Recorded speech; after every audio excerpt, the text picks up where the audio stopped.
As a kid, we loved getting up to watch our favorite shows and getting ready for the next episode. These episodes gave us expectations and lasting memories for the rest of our lives. Throughout the fun and pleasures of it, at times some episodes would push boundaries, which would make us feel uneasy. There are a bunch of unnerving moments in children's shows that adults today remember that they can live up to tell the tale. Hello guys, my name is Keith Lamont. I'm new to YouTube, and although I've made past videos on this account, they're all deleted. I'm relatively unknown to everything, and being grown and more experienced with how video and editing work, I believe I get the job done. I've taken inspiration from Tuv and blame it on George. They're great content creators on this platform, and I wanted to join in with my own little mix. Welcome to my channel. I appreciate you for watching this video, and I can't wait to see how much we have in store. Today, we'll be talking about disturbing episodes of kids shows. No One Can Hear You, Adventure Time. Adventure Time is a Cartoon Network show that ran from 2010 to 2018 and follows the adventures of a boy named Finn the Human and his best friend and adopted brother Jake the Dog, who has magical powers to change shape and size at will. Season 3 episode 15, No One Can Hear You, surrounds Finn and Jake trying to get rid of this deer because it's causing havoc on the Candy Kingdom by licking candy people's faces. It results in Jake getting thrown off and kicked in the head, while Finn gets his legs broken and knocked out. Finn wakes up in a hospital room and tries to call out to get Dr. Ice Cream's attention, but he doesn't get a response. He checks to see what's going on and find out that there's no one around. He stumbles upon Jake, who suffered a head injury, and he expects the candy people to throw him a surprise party because he thinks it's his birthday. Finn wonders where everyone is, but Jake gets worried because he does not want Finn to look for everyone and ruin the surprise. After that, the deer comes along and Finn yells at him. He simply ignores this and gallops away. Finn hears noises coming from a nearby sewer, thinking that they sound like the candy people. Jake claims he has been waiting 6 months for people to come out, and buzz crawl out of his ears. Finn realizes that Jake has become insane. He attempts to escape to the sewer, but Jake stops him. Finn wakes up again, tied up to a post, and Jake has several puppets out. He plays with them saying, "Happy birthday, Jake." Finn tricks Jake into letting him free, claiming that he will not run away from him. As soon as he's free, Finn tells Jake that he has a surprise for him, and he must close his eyes first. Immediately, Finn makes a run for the sewer, and Jake tries to get him right on his tail after realizing that Finn was lying to him. Finn goes down into the sewer and finds a strange looking door. He opens the door and finds the candy people there stuck on the walls with a red substance. Jake soon finds him and becomes excited to see all the candy people. Since he thinks that it's his birthday, Finn tells him to stop acting crazy and punches him. This causes Jake to go back to normal. Finn thinks Jake trapped the candy people down there for his own birthday fantasy. Jake apologizes to Peppermint Butler, but he tells Jake that it was not him who trapped the candy people, and points to the deer standing behind them. The deer walks up to them, stands on its hind legs, and removes his front hooves, revealing his hands. Finn tries to attack him while Jake frees the candy people. Jake climbs up to free more candy people right above Finn and the deer, in which he unties the strings that are tying to the bricks on his feet, which fall on the deer, knocking him out. This resulted in Finn and Princess Bubblegum pushing the deer into the sewer drain, where he is washed away by the current. Jack in the Haunted House. Samurai Jack. Samurai Jack is a Cartoon Network show that switched to Adult Swim for its 5th and final season. The show ran from 2001 to 2017. It follows a Japanese samurai named Jack, who's sent to the past and embarks on a mission to defeat the evil shape-shifting wizard Aku. Season 3 episode 9, Jack in the Haunted House, surrounds Jack encountering a young girl sobbing to herself. She runs away as soon as she notices Jack, and he follows her to return the teddy bear she dropped, which leads him to an old dilapidated house of Japanese design. He sees the silhouette of a woman sitting next to the fire through the door. Jack experiences several visions showing vague images of the people who originally lived there, and the mysterious evil that attacks them. He finds certain items, such as a model ship the family's son was building. Every time he discovers an item, he experiences another flashback. Jack searches until he finally finds the girl. He should just leave in the house and heads back to the room he came in, but all the doors and windows in that room have vanished. He and the girl decide to spend the night inside the house, stating that they both feel strangely tired. Jack's sleep is troubled by nightmarish visions of the shadowy monster and it attacks on the house's inhabitants. When he awakens, Jack notices that the girl is gone. He faintly hears music and notices a well-lit room. He enters and sees the girl calmly sitting at a table with 3 other family members. Jack believes that it must be some sort of illusion. The father convinces Jack to calm down, sit, and drink some tea with them. The small talk completely distracts Jack when they mention the tea is from a region he is familiar with. When the father asks his son Toby to say something, the boy reacts by eerily rolling his eyes up until his skull. Jack sees this, but the father tells Toby to tell Jack about his studies. Toby's eyes reach all the way in his skull. He then starts to drool and hitch backward. The mother and father do the same thing that Toby does. Jack is brought to his senses and watches in horror as a stream of shadowy matter erupts from their mouths. Jack experiences a single flashback revealing the fate of each family member. The room morphs into the destructive structure it is, while the shadowy matter turns into a demonic beast. The monster attacks Jack by using tentacles that come out the floor, and then sends Jack's consciousness into an alternate reality where there is no environment, only himself, the monster, and the family members. Jack levitates his sword and cuts away his bonds and defeats the monster. Jack tells the girl he saw her family, but couldn't save them. Just then, they hear the father's voice as he calls out to his daughter. All the family members are alive and safe. Satisfied, Jack leaves them and continues with his quest.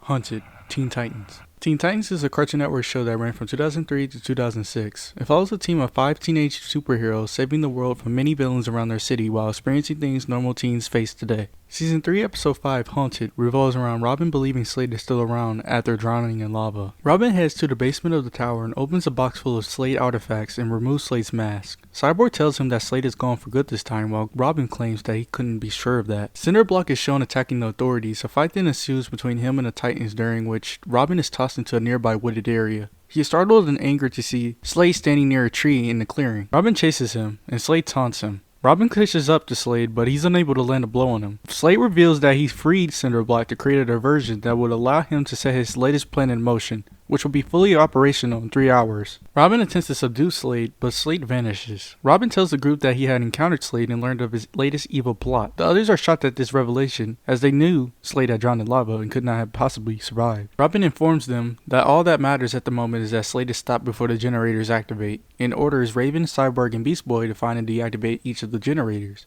They all say they could not find anything. This causes Robin to be foul-tempered, and he claims that he should have done it himself. He suddenly sees Slade again, and they fight with Robin taking many hits while being unable to land any himself, which Slade attributes to Robin getting sloppy during his absence. Slade escapes, running past Starfire while she's concerned with Robin. Robin yells for her to stop Slade, but she cluelessly looks around and is unable to spot Slade at all. Robin gets angry at her for letting Slade get away. She tells him that there was no one there, causing Robin to be shocked and have fear. Robin is then shown to have arrived at Slade's old hideout and snoops around. He then spots Slade once again, and in trying to get the jump on him, Robin asks Slade why Starfire was unable to see him. He then explains that the Titans are unable to see him or the generators, and wouldn't be able to stop him. Slade then goes on the offensive, assuring that he will never be able to save his city, and he can't even save himself, before continuously, brutally beating Robin. The other Titans track Robin's communicator and hear him screaming nearby. Rushing to his aid, they find a badly bruised Robin, taking punches from seemingly no one. Robin believes that Slade is cloaking them with the same technology he is cloaking himself with, and explains to Starfire that is why she couldn't see him. The others start thinking that this all may be in Robin's head. From his side not being able to see Slade, it's been impossible for him to even escape since they were blocking the only exit. Robin angrily replies that he is real, and since he is the only one who could see him, he must stop him himself, and he will take anyone down that gets in his way. This resulted in Starfire knocking him unconscious. Waking up in the infirmary and restrained to his bed, Robin overhears the other Titans discussing his abnormal behavior, and they are planning to run tests on him. Robin's heart level, blood pressure, and neurokinetics go off for charts. This provokes them to burst into the infirmary, but Robin is nowhere to be found. Slade appears and throws a punch at Robin, which Raven feels and gets thrown back. This makes her realize that Slade is indeed real, at least to Robin, and that in fighting Slade is losing badly, the stress on his brain is killing him. Robin compares his bruised body to Slade's, which does not even have a scratch, and Slade says that he is the evil that haunts every dark corner of his mind. This all makes Robin realize that Slade is only in his mind and only in the dark, and says that his friends were right, and Slade is not real. Slade charges towards Robin to finish him off, but Robin turns on the basement lights, causing the vision to vanish. Cyborg reveals that Slade's mask contained a hydrogenic chemical reagent that, when he breathed it in, entered Robin's bloodstream and infiltrated his central nervous system, which caused him to hallucinate Slade. Starfire and Cyborg reassure Robin that he is never alone, and that if Slade does ever return, they'll be there. After Robin is gone, Cyborg says that the reagent in Slade's mask did not trigger itself, and that there was a signal someone triggered it from outside the tower. The Puppetmaster. Avatar: The Last Airbender. Avatar: The Last Airbender is one of the greatest cartoons I've ever watched, with its lovable and growing characters and ongoing story. The series ran on Nickelodeon from 2005 to 2008, and centered around the journey of a 12-year-old boy named Aang, who is the current Avatar and the last survivor of his nation, the Air Nomads. Along with his friends Katara, Sokka, and later Toph, they strive to end the Fire Nation's war against the other nations of the world, as well as Zuko, his wise uncle Iroh, and his ambitious sister Azula. Season 3 Episode 8, The Puppetmaster, starts with Team Avatar sitting around a campfire telling ghost stories. Katara tells them a frightening story about a little girl named Nini, a friend of her mother's who disappeared during a harsh winter storm. She recalls that despite her vanishing, the villagers kept seeing smoke coming out of her chimney. An old woman named Hama appears behind them and terrifies everyone, but she warmly offers them a safe place to stay for the night, which they gratefully accept. Hama warns them that people in the woods have recently been mysteriously disappearing during full moons. After Sokka gets suspicious of her, he lets him go see a box which he is curious about. It's later revealed that she is from the Southern Water Tribe. Later on, Hama pulls water from flowers, leaving them dried and dead. Katara is amazed but becomes sad upon realizing the lilies were killed. Aang, Toph, and Sokka are eventually led to an old man who's seen the spirit. He tells the three that he never actually saw the spirit, but rather felt possessed and compelled to walk towards the mountain. Once the sun rose, he regained control of his body again. Toph realizes that she had heard screaming coming from under the mountain before, and it concludes that the captured villagers must be imprisoned there. The villagers tell them it was not a spirit that captured them, but the innkeeper Hama. This causes Sokka and Aang to stop Hama while Toph leads the villagers out. Hama reveals why she was in prison. She and the other waterbenders were completely separated from any water. However, she eventually realized that water existed within all living things. She then begins to manipulate water in the bodies of rats that crawled into her cage. After years of mastering the technique, Hama took control of one of the guards, forcing him to unlock her cage and allowing her to walk free after decades of imprisonment. Hama then declares that she wants vengeance on the Fire Nation for wiping out their entire culture. Katara refuses, which enrages Hama.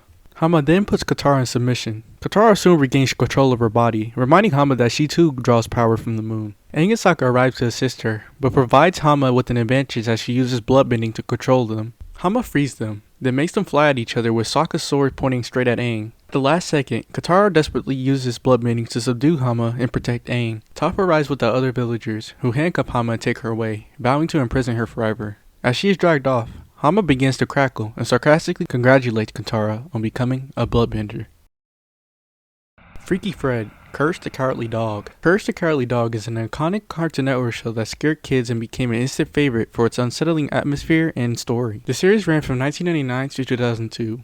It follows the offbeat adventures of Courage, a cowardly dog who must overcome his fears to heroically defend his unknowing farmer owners, Muriel and Eustace, from all kinds of dangers, paranormal events, and menaces that appear around their land in the middle of nowhere. Season 1 Episode 8, Freaky Fred, surrounds Muriel's odd nephew Fred coming for a visit. He tells us that the words that we hear are in his head, and that he's been very naughty. Courage is wary of him, especially since Fred is now staring and visibly fixated on him. After Courage notices a wristband on Fred for a home for freaky barbers, he tries to tell Muriel, but she doesn't notice. Instead, Muriel has Courage show Fred to the bathroom so he can freshen up after a long trip. Courage then gets thrown inside the bathroom by Eustace, causing him to be locked inside of it with Fred. Fred begins to tell Courage how he first realized his compulsion to cut hair, which started with the story of his pet hamster. He then starts preparing to shave Courage. Desperate, Courage hides, but Fred finds him anyway and pulls him out. He then uses his trimmer to give Courage a mohawk. Fred reveals that he and his ex Barbara eventually broke up due to him shaving her bald. He goes on to say how he tried to control himself but inevitably gave in.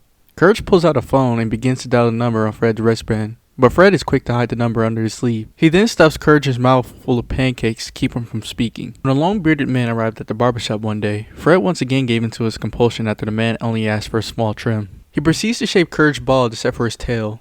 Courage manages to dial the number and Fred beckons Courage towards him, and despite insisting to a terrified Courage that shaving a tail would be weird, Courage refuses. Sirens are heard in the background and Fred gets up to look out the window. Orderlies break down the door, restraining Fred in a straitjacket. They then escort him into a van. Fred looks back on the farm wishing everyone farewell in his mind, while Courage is left shaved on his backside. With love, Fred.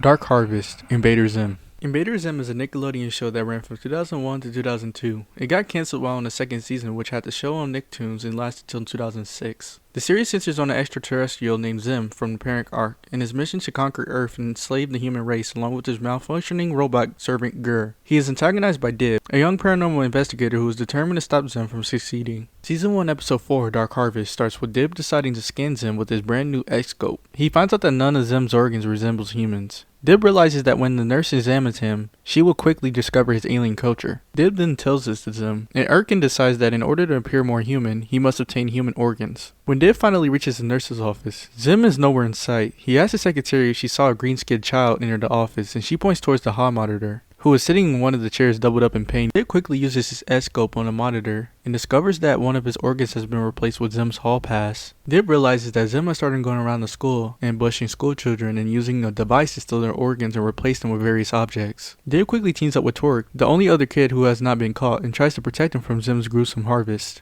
He eventually fails as he turns away for 1 second and Torque is gone. Dib realizes that he is the only one left. The mysterious cooing sound grows ever nearer. Zim pursues Dib throughout the school. Unfortunately, Zim finally corners him and replaces one of his organs with the moving sound can. Ultimately, Zim's plan is a success. He manages to fool the school nurse, who proclaims him to be perfectly healthy with organs. Dib, however, isn't so lucky. The organ replacement causes him to produce a moving sound whenever he excels, and this causes the nurse to scream that he is not human. The incident makes the front page of newspapers everywhere, with the headline proclaiming, "Hideous moving cyborg boy found."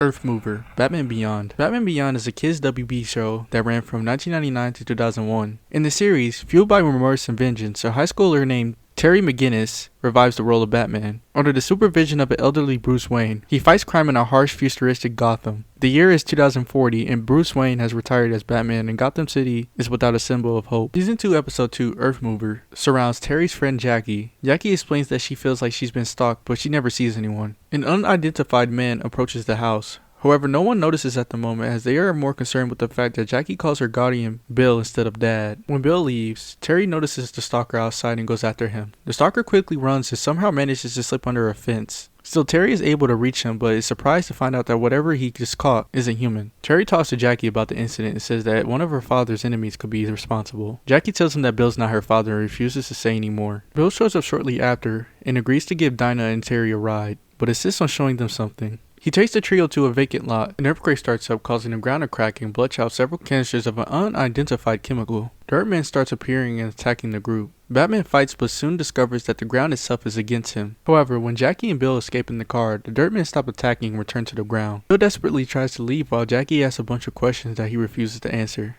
Just then, a figure appears in the shadows and Bill cries out apologies to someone named Tony, who was named Jackie's father. Bill explains in an incident that occurred 10 years ago. Bill was just starting his company and had to get rid of toxic waste. However, he couldn't afford to do it the way he was supposed to. He discovered a sealed mine shaft and buried the waste there. However, a friend of his named Tony was reluctant. Bill offered him a partnership to convince him to cooperate and it worked. Tony went into the mine to oversee the lowering of the canisters, but one of the canisters got snatched and caused a cave-in. Tony was buried in the cave and the canisters ruptured, which caused him to get covered in toxic waste. Batman explains that the waste scrambled Tony's DNA with the earth itself and thereby made him part of the planet. The ground begins to shake again and the trio instantly knows it's Tony. Figuring that Tony's after him alone, Bill tries to drive off, but a hole opens in the ground and he falls in. Jackie wanders out of the house and finds that she's been taken to a large underground cave. While exploring, she discovers a corpse, half buried in the ground, surrounded by metal canisters. She instantly recognizes this creature as her father and greets him. Tony believes that Bill didn't want a partner, arranged the incident, and stole his daughter.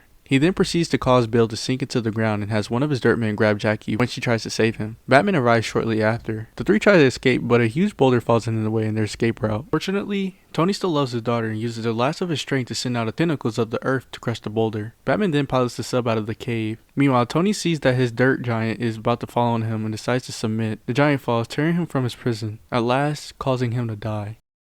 And that's going to be for this video. I had a great time doing research and making this video and doing the whole process to get actual traumatizing episodes from people's past. I hope you liked the video and make sure you leave a like down below if you enjoyed it and subscribe if you haven't. I'd greatly appreciate it and I'll gladly make more content for you, all of you. And also let me know if you'd like a part 2 to this series. With that being said, have a great rest of your day and night and I'll catch you on the next one.